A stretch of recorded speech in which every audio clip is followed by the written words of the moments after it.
Bueno, seguimos conversando con el canciller Elías Agua. Elías, te dejaba pendiente una pregunta con respecto al tema de María Corina Machado y la OEA también, porque se trata un poco de evaluar el rol de la OEA en en toda esta situación y, bueno, el propio secretario general, pues que ha estado también en el centro de la polémica, ¿no?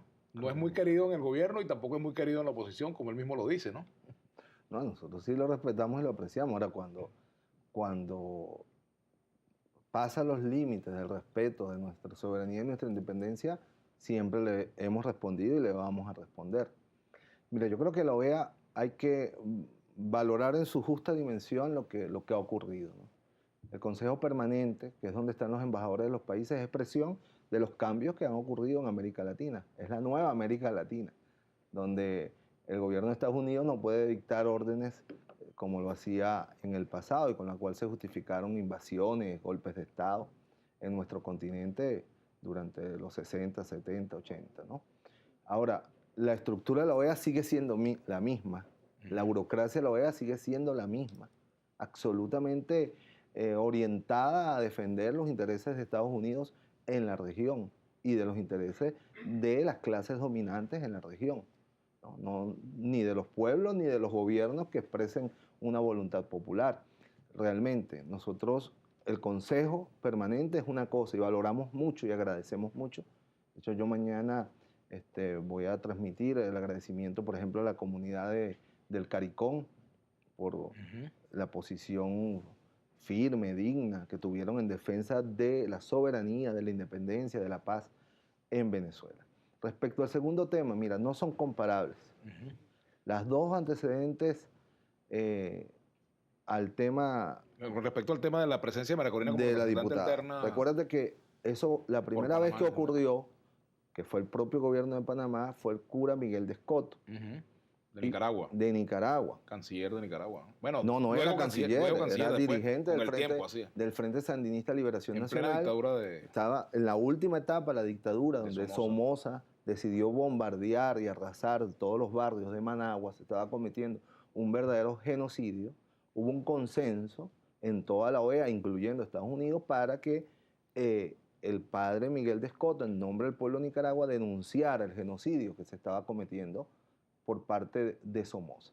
El segundo elemento es la canciller Patricia Rodas, era la canciller legítima, derrocada, pues del gobierno derrocado del presidente Zelaya, ¿no? De manera que en Honduras no había en ese momento un gobierno legítimo democrático y había que denunciar el golpe que se había producido y que se estaba intentando consolidar, como lamentablemente después se consolidó. Y por eso interviene la canciller Patricia Rodas, que en todo caso era una ex canciller porque había sido derrocado su gobierno, ¿no? Pero era la canciller legítima del pueblo de Honduras que estaba peleando en la calle contra la dictadura. El caso de la diputada Machado era que ella en primer lugar es una diputada que tiene obligaciones constitucionales, ¿no? En segundo lugar, que ella fue acreditada, ahí nosotros tenemos el documento donde el embajador ante Panamá la acredita como su representante alterna, que es como el embajador suplente, a partir de la siguiente fecha. Es decir, no dice que es accidental. No dice que es accidental, ni para esta sesión, ni nada. Dice a partir de la presente fecha, lo cual la convierte en una funcionaria del gobierno de Panamá. ¿Y por qué la interpretación del secretario general? Bueno, pero es que precisamente él mismo expresa la contradicción que se dio, siendo ella una funcionaria designada por el gobierno de Panamá, por el representante del gobierno de Panamá, interviene como diputada venezolana. Es allí donde se produce la colisión de intereses, que la Constitución nuestra es muy clara, muy explícita respecto a que el diputado pierde de inmediato su investidura al aceptar un cargo público, mucho más si este cargo es de un país extranjero. Frente a esa declaración del canciller, del secretario general de la OEA, ¿el gobierno venezolano va a responderle oficialmente o no tiene nada que responder? No, yo creo que es claro, es evidente lo que allí sucedió. Hay una credencial donde el gobierno de Panamá designa a la diputada María Corina Machado como su representante alterna, ¿no? Por lo tanto la convierte en una funcionaria del gobierno de Panamá, al ser un cargo permanente, como él lo deja a partir de la siguiente fecha, dice la credencial, y luego ella actuó, digamos, en una colisión de intereses entre ser diputada de la República Bolivariana de Venezuela, actuar como funcionaria panameña en un organismo multilateral. Creo que más claro no es posible, pues, ¿no? Si en algún caso hay una claridad de la violación a la Constitución de la República Bolivariana de Venezuela, es en este caso.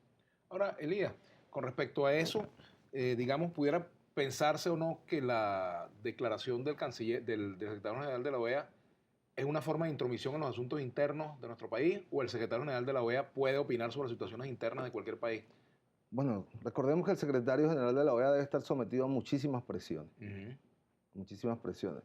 Para el gobierno de los Estados Unidos y para las élites de la derecha en América Latina, no debe ser muy grato lo que ha pasado. Las dos victorias que ha obtenido la dignidad del continente latinoamericano cuando se intentó, por un lado, convocar de manera en consulta una reunión de cancilleres, y luego cuando se intentó que una diputada venezolana acreditada como funcionaria panameña intentara exponer la situación venezolana en el marco de la Organización de Estados Americanos. En los dos casos fue de verdad una posición muy digna de la inmensa mayoría de los países de la América Latina, que no debe tener muy contento a quienes siempre usaron y construyeron a la OEA, como diría Eduardo Galeano, como su Ministerio de Colonias.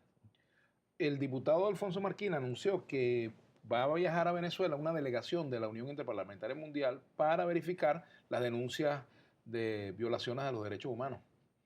No tiene ninguna competencia ese organismo para venir a verificar ningún tipo de situación en Venezuela. Venezuela responde en materia de derechos humanos a los organismos a los cuales está suscrito como república, con lo cual tiene compromiso.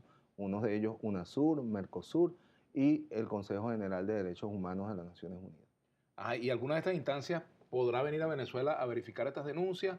¿Es posible que, por ejemplo, si se establece una comisión de la verdad, estas instancias tengan posibilidad de conocer cada uno de los casos y investigar los detalles? En primer lugar, hemos estado respondiendo a todos los requerimientos que en esta materia nos ha pedido la comisionada de Derechos Humanos y algunos relatores de derechos humanos. Y el presidente Nicolás Maduro ha expresado con claridad que la Unión de Naciones Suramericanas le pidió pues, el apoyo de la Comisión de Derechos Humanos de UNASUR para que pueda acompañar el trabajo de la Comisión por la Verdad. Pero eso ¿cómo se traduciría eso, por ejemplo, en concreto?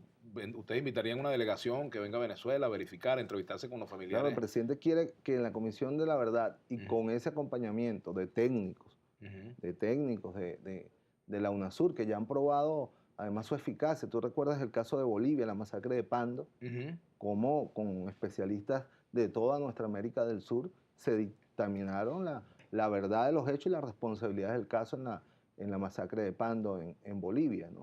El presidente ha dicho, yo quiero que cada caso, cada uno de los lamentables fallecimientos, asesinatos que han ocurrido en el marco de las protestas violentas convocadas por sectores de la oposición, se sepa. Donde hubo actuación ilegal de funcionarios policiales y guardias nacionales, deben ser castigados, pero también en aquellos casos donde, que es la inmensa mayoría, ha sido responsabilidad de los que han generado la violencia. De esas 40 personas que han fallecido, alrededor de 40, 39, de acuerdo a la última estadística que revisé, de esas 39 personas asesinadas, fallecidas durante estas protestas, ¿cuántas son responsabilidad del gobierno? ¿Cuántas reconoce el gobierno que pudieran ser de su responsabilidad? El Estado, pues. El Estado, pues, no, porque el gobierno ha sido muy claro. El presidente Nicolás Maduro en dar las instrucciones respecto al estricto cumplimiento de los derechos humanos en la actuación de las fuerzas públicas, con el uso legal, diferenciado y proporcional de la fuerza para cada caso.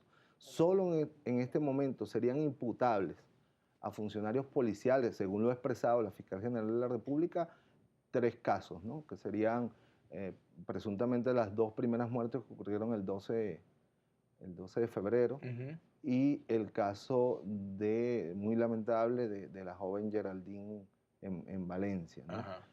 Solo en esos 3 casos habría la presunción, y están imputados, efectivos de órganos de seguridad del Estado. Y también el caso de un joven de Polichacao, que sería el 4º, pero respecto a una policía manejada por la oposición, que fue un joven motorizado que capturaron intentando pasar una guarimba y luego apareció muerto en un puente del municipio de Chacao, y el propio alcalde inmediatamente reconoció que habían sido efectivos de Polichacao y también están puestos a la orden. De manera que de los casi 40 venezolanos y venezolanas, y hay que decirlo así, Vladimir, con dolor, con tristeza, porque son nuestros compatriotas. La mayoría de ellos ha perdido la vida sin ser parte del conflicto. Transeúntes normales, conductores normales que se han encontrado con estas barricadas del odio y de la muerte y bueno, han tenido accidentes o lamentable los motorizados, el motorizado decapitado. La mayoría de los casos ha sido así, pero todos tienen que hacernos sentir profundamente comprometidos con buscar el camino del diálogo. La patria no puede seguir herida por esta violencia irracional. Hoy nuestra patria está herida. Un muerto por causa de razones políticas, pero sin sentido, tiene que dolerle a todos los venezolanos y venezolanas. Vamos a hacer una pausa. Al retorno me gustaría retomar el tema del diálogo. ¿Ustedes aceptarían que viniera a Venezuela como testigo de buena fe un representante del Vaticano? Por ejemplo, el cardenal Parolín, por ejemplo, que fue nuncio apostólico en Venezuela. ¿Aceptarían un representante de la Conferencia Episcopal Venezolana o aceptarían un representante, el propio nuncio apostólico venezolano, del Papa en Venezuela, perdón? Vamos a comentar eso al regreso de la pausa con el canciller Elías Agua. Ya venimos.